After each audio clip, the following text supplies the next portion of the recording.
சங்கீர்த்தனம். ஆண்டாள் திருவடிகளே சரணம். அனந்த பத்மநாப சுவாமிக்கு, ஸ்ரீ வில்லிபுத்தூர் நாச்சியாருக்கு, ஸ்ரீ பாமா ருக்மி சமேத நவநீத கிருஷ்ண பெருமாளுக்கு, ஸ்ரீ ஆஞ்சநேயருக்கு, ஸ்ரீ கருடாழ்வாருக்கு சர்வத்திர கோவிந்தநாம சங்கீர்த்தனம். கோவிந்தா கோவிந்தா. செலவு தந்த ரவீந்திரன் வாழியே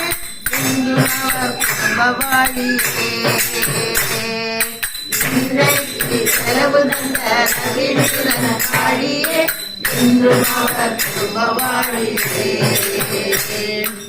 இன்றைக்கு செலவு தந்த பாலாஜி வாழியே என்றும் அவர் குடும்ப வாழியே. இன்றைக்கு செலவு தந்த பாலாஜி வாழியே என்றும் அவர் குடும்பம் வாழியே. இன்றைக்கு செலவு தந்த நவேந்திரன் வாழியே என்றும் அவர் குடும்பம் வாழியே. இன்றைக்கு செலவு தந்த நவேந்திரன் வாழியே என்றும் அவர் குடும்பம் வாழியே. என்றும் அவர் வாழியே, என்றும் அவர் வாழியே, என்றும் அவர் வாழி வாழியே. என்றும் அவர் வாழியே, என்றும் அவர் வாழியே, என்றும் அவர் வாழி வாழியே. ஸ்ரீ பாமா ருக்மி சமேத நவநீத கிருஷ்ண பெருமாளுக்கு, ஸ்ரீ ஆஞ்சநேயருக்கு, ஸ்ரீ கருடாழ்வாருக்கு சர்வத்திர கோவிந்தநாம சங்கீர்த்தனம். கோவிந்தா கோவிந்தா.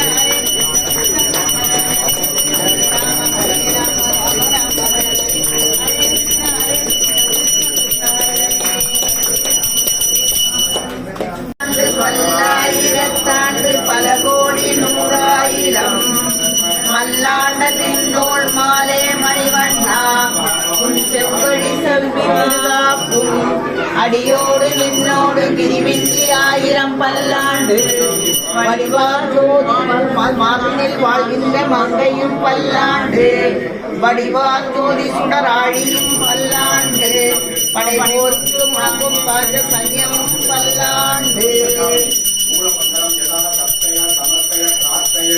வாழி திருவாய் மொழிப்பிள்ளை மாதளவால் வாழும் மணவாளன் மாமுனிவன் மாறியவன் மாறன் திருவாய் மொழிப்பருடை மாநிலத்தோர் தேடி பறைஞ்சூர் செய்தாமரை தாளினை வாழியை சேலை வாழி திருநாபி வாழியை துய்யமார்பும் பூநூலும் வாழியை சுந்தர திரு தோழினை வாழியை கையில் வேண்டிய முக்கோலும் வாழியை கருணை பொங்கிய கண்ணினை வாழியை பொய்யில்லாத மணவாள மாமுனி உந்தி வாழி புகழ்வாணி வாழியை நடிகார் வாழ அடங்கனவள் வாழ கடகோபன் தன் தமிழ் நூல் வாழ்க இந்த கடல் சூழ்ந்த மண்ணிலம் வாழ இந்த மணவாள மாமுனியே இன்னொரு நூற்றாண்டு இரும். என்னை போல் பிழை செய்வார் உலகில் உண்டோ, உன்னை போல் பிழைவர் வருவார் வல்லார் உண்டோ. அனைத்திற்கெல்லாம் வாழ பிறந்த ஏகாந்த மாமுனிவன் இந்த ஏழை கிரைவேன் அடியேன் ராமானுஜதாசா.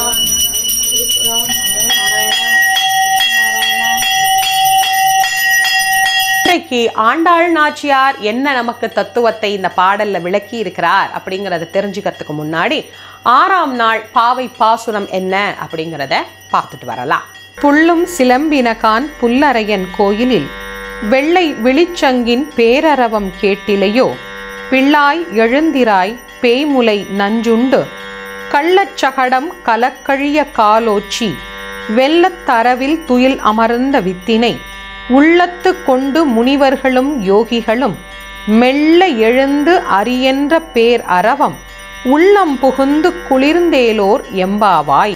இன்றைய 6ஆம் நாள் பாடல்ல கண்ணனினுடைய அற்புதமான லீலைகளை பத்தி குறிப்பிடுகிறார் அப்படின்னு தான் சொல்லணும். ஆரம்பிக்கிற போதே சொல்றார், இயற்கை தன்னுடைய வேலையை மிகச் சரியாக செய்ய ஆரம்பித்து விட்டது. புல்லும் சிலம்பினகான் புல்லரையன் கோவிலில். இங்க எல்லா இடத்திலும் பாருங்க, பறவை எல்லாம் தன்னுடைய காலை வேலை என்ன அதை செய்ய ஆரம்பிச்சிருச்சு. அதனுடைய சத்தம் எல்லாம் கேட்க ஆரம்பிச்சிருச்சு. பறவை இனங்களினுடைய சத்தம் ஒரு பக்கம் கேக்குதான், இன்னொரு பக்கம் என்ன கேக்குது? வெள்ளை வெளிச்சங்கின் பேர் அரவம் கேட்டிலையோ, பிள்ளாய் எழுந்திராய். கோவில்ல அங்கே ஊதக்கூடிய சங்கின் ஓசையே கேட்டு விட்டது. கோவிலே திறந்தாச்சு, எல்லாம் தயாராயாச்சு, சங்கு சத்தமே கேட்டுருச்சு. ஆனா நீ இன்னும் தூங்கிட்டு இருக்கிறியே, இப்படி தூங்கலாமா, இது நியாயமா, எழுந்து வா அப்படின்னு கூப்பிட்டுட்டு, எதுக்கு எழுந்து வரணும் அப்படின்னு கேட்டா அதுக்கு பதில் சொல்லணும் இல்ல. அந்த கண்ணனை நாடி நாம் செல்ல வேண்டும். அந்த கண்ணன் என்ன செய்தார்? அந்த கண்ணனினுடைய லீலைகளை எல்லாம் சொல்லுகின்றார். பூதகியின் பாலை பருகிவிட்டு அந்த பூதகியின் உயிரை எடுத்துக்கொண்டு அதற்கு பரிசாக அந்த பூதகிக்கு மோட்ச நலனை அருளிய கண்ணன். பகைவனுக்கு எவ்வளவு கருணை செய்கிறார் அப்படிங்கிறதுக்கு இதை உதாரணமா சொல்றார். சகடாசூரனுக்கு அருளிய கண்ணன். அதோடு மட்டுமா, பார்கடலில் பள்ளி கொண்ட பரந்தாமன். அவர் எங்கே நிறைந்தவர்? முனிவர்களின் ஞானியர்களின் உள்ளத்தில் நிறைந்தவர். இத்தனை சிறப்புக்கும் உரிய கண்ணனைத்தான் நான் பார்க்கறதுக்கு உன்னை கூப்பிட்டேன். நான் உன்னை ஏதோ சாதாரணமான ஒரு ஆளை பார்க்கறதுக்கு, சரணாகதி அடையிறதுக்கா ஏ பிள்ளை நான் உன்னை கூப்பிடுறேன். பிள்ளாய் எழுந்து வாராய். எழுந்து வந்து இத்தனை அற்புத அருளாற்றல்களையும் செய்த, இத்தனை லீலா வினோதங்களுக்கும் தலைவனாக இருக்கக்கூடிய அந்த கண்ணனை, கார்மேக வண்ணனை நாம் சரணாகதி அடைவதற்காக உன்னை அழைக்கின்றேன், எழுந்து வா அப்படின்னு அந்த பெண்ணை கூப்பிடுவதாக இந்த பாடல் அமைந்திருக்கு. இதிலிருந்து நமக்கு ஒரு விஷயத்த சொல்றார். அவருக்கு பகைவர்களாக வந்தவர்களுக்கே, அதாவது அழிக்க வந்தவர்களுக்கே இவ்வளோ கருணை காட்டினாராம் கிருஷ்ண பரமாத்மா. இதை எதுக்காக நமக்கு ஞாபகப்படுத்துறார்? அழிக்க வந்தவனுக்கே கருணை காட்டினா வணங்கினவனுக்கு எவ்வளோ கருணை காட்டுவார்? பகைவனுக்கே இவ்வளோ கருணை எனில் பக்தனுக்கு எத்தனை கருணை இருக்கும். அதனால நாம் பக்தராய் சென்று சரணடைவோம், நிச்சயமாக கண்ணனின் அருள் நமக்கு கிடைக்கும் அப்படிங்கிறத இந்த பாடல்ல நமக்கு பதிவு செய்து காட்டுகின்றார் ஆண்டாள் நாச்சியார். ஒவ்வொரு நாள் பாசுரத்திலேயும் அவர் நமக்கு அதீத நம்பிக்கை கொடுப்பார். தெய்வத்தை நாம் இறுக பிடித்து கொள்ளுவதற்கு அந்த நம்பிக்கை அப்படிங்கிறது மிக மிக அவசியமானது. அதுல இன்னைக்கு ரொம்ப அழகாக நமக்கு ஒரு நம்பிக்கையை தந்திருக்கிறார் ஆண்டாள் நாச்சியார். கோவிந்தநாம சங்கீர்த்தனம் கோவிந்தா கோவிந்தா.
ஓங்கி உலகளந்த உத்தமன் பேர் பாடி நாங்கெல்லாம் பாவைக்கு சாத்தி நீராடினால் தேங்கின்றே நாடெல்லாம் திங்கள் மும்மாறி பெய்து ஓங்கு பெண் சன்னலோடு கையுளர பூங்குவலை போதி பரிவண்டு கண்டெடுக்க ஏகாதே புக்கிருந்து சீர்த்தம் நிலைப்பற்றி வாங்க குடல் இறைக்கும் வள்ளல் பெருமசுகள் நீங்காத செல்வம் நிறைந்து.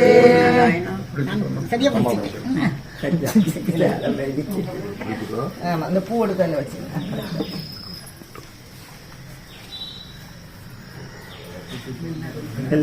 கீதா மேல பையன் கீதா